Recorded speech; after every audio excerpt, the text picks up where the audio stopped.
Do you know, we all share the responsibility for the rise of fascism in a society.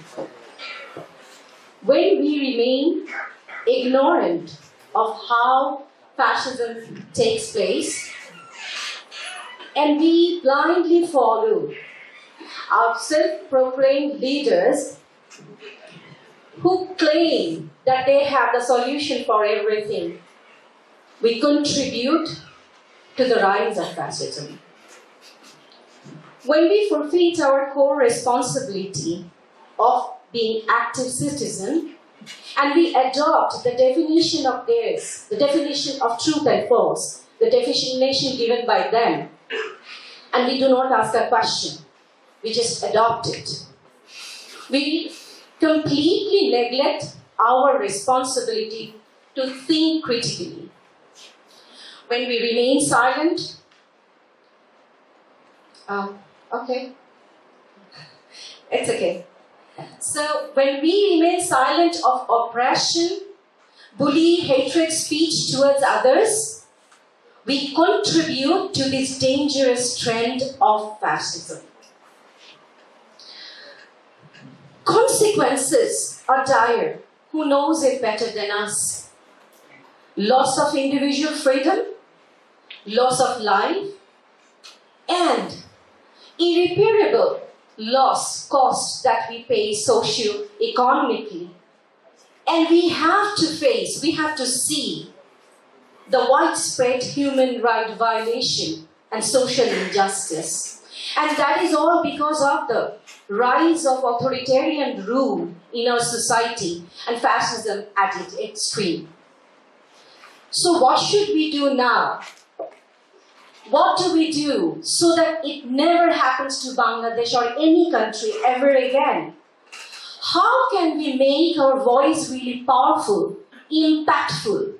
How to speak up against injustice? There are multiple ways.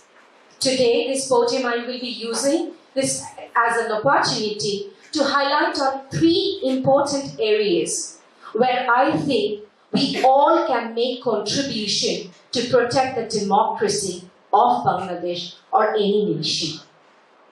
Is it working?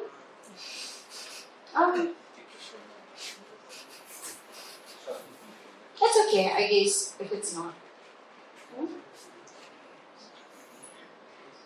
Alright. Okay, thank you.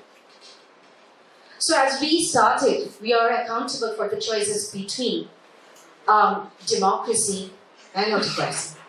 So first one, we say that a well-informed electorate, I cannot emphasize enough on the necessity of having and developing a well-informed electorate. A well-informed electorate is a result of a thorough and impactful and a very thoughtful educational process. This process empowers the voters with the understanding of the value of their vote.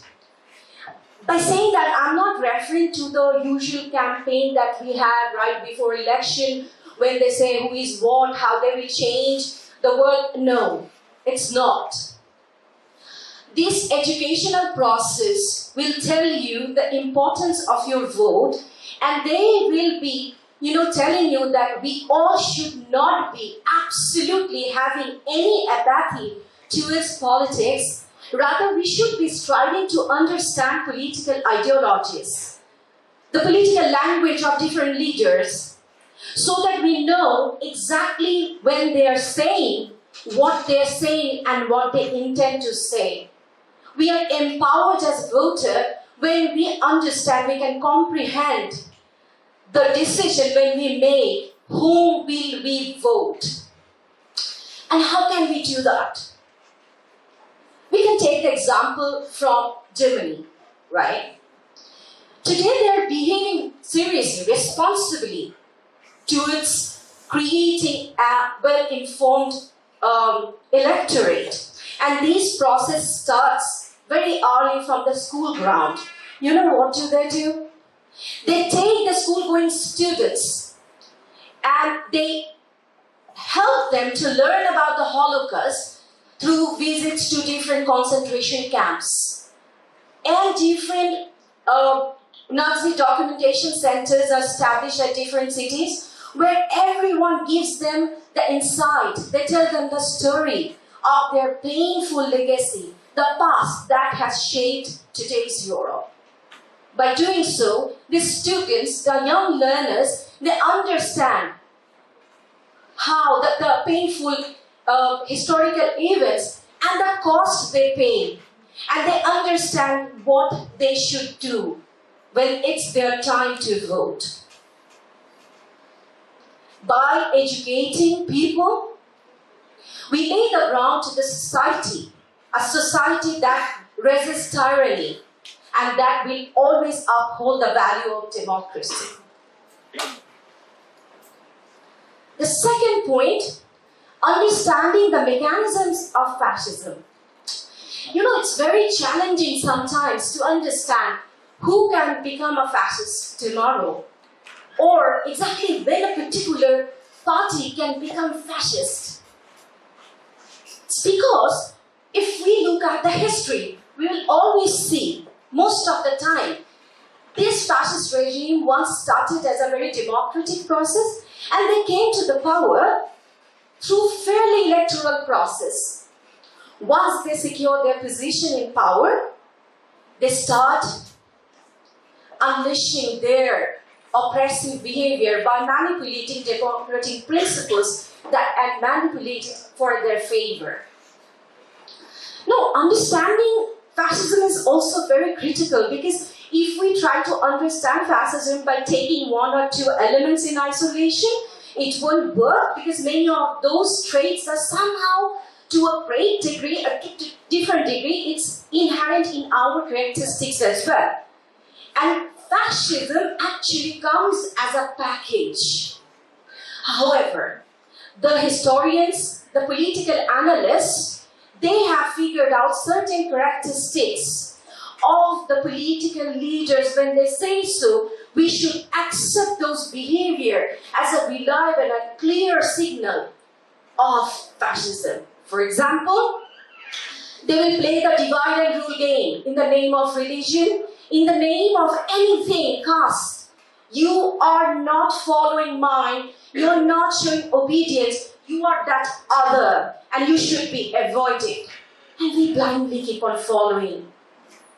And we bring the division among us. The unity is broken. These leaders use propaganda. They use violent rhetorics. They say something, they use their mythic past. They play victim. Somehow you will say, they will never say, we all will solve. They will be saying, I am your solution. I am the path to freedom.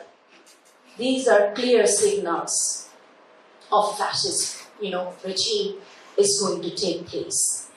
So what do we do? How can we make our citizens more empowered so they understand these mechanisms? They're well aware as a citizen. They say there are certain strategies which have worked to protect democracy in those nations. What they did, they ran different campaigns, consistent, impactful campaigns, where they show this kind of the characteristics, the behavior which we should be aware of. They have written textbooks which are being taught at school and college level. And even after all these years, you will see that the different novels are being written on the World War, right? They are trying to analyze those aspects from different point of view. They say that it's really important to have a free media landscape which will encourage citizens to ask questions to the authority whenever they feel that something is off, they're not happy. They know exactly how to ask questions to the authority. Most importantly, they run campaign so that we as a citizen We value inclusiveness. We appreciate diversity. Even when we are negotiating or we are debating, we are showing respect. We are actually adopting diversity within our community. That's most important. The third one, embrace the Constitution firmly. One of the most crucial action that we need to take very seriously from now on. Why does it happen? Whenever we are being victimized, we have to go to different legal bodies and we are completely ignorant about my constitutional right. Whereas it was our moral duty, responsibility to understand, to preserve the governance based upon the Constitution and by rule of law, and never by the whims of those charismatic leaders. Knowing Constitution means I know my constitutional rights. I know exactly how to defend and protect my rights. So, in order to do that, they say 4 actions can be taken from now on. Number 1 is one thing that we need to do, we should stay informed. Stay informed about my right. Stay informed about the different laws, the procedures. And when we have our voice, when we have strong understanding of the law, we know exactly when our rights are at risk. Second, we say, we need to engage different discussion about the constitutional rights with friends, family members, community members, where we will be debating about different rights. Open discussion will encourage our critical thinking process. Third, we need to engage in different communal activities. Community activities, where civil liberties are being taken up front and then we protect those rights. Because we understand our participation matters. We need to encourage more, the different local authorities and others. We need to be very active. We know as a community, as a group, and as an individual, exactly how to sign petition.